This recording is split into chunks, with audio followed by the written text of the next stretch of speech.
baltymų šaltinių dozė max, sveika ir skanu ir sotu. Užmačiau salatyčių receptą, tai žinokit, privalu su jum pasidalinti. Mažai kalorijų, maistinga ir sveika.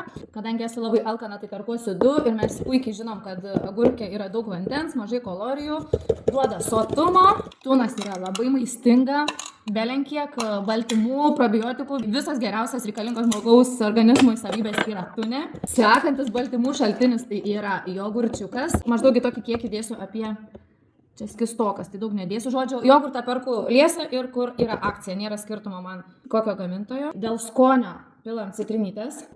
Soja taip pat yra maistinga ir druskos papildomai mums nebereikia, su soja nebedauginsiu, nes aš sūriai nemėgstu. Sekantis yra svogūniukas, būtent raudonas. Raudonas svogūnas yra labai geras antioksidantas, stiprina imunitetą ir skatina virškinimą, tai vieni pliusai, vitaminiukų papildomų.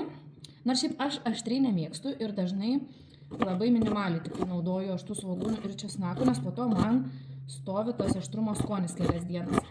Bet jis reikalingas mūsų organizmui, tai šiais retkarčiais aš jį įtraukiu, jau pradedu ašaruoti. Į mūsų mišinį, tik dėl skonio, šiek tiek majoneziko. Šiaip mėgstu tą originalų, tradicinį.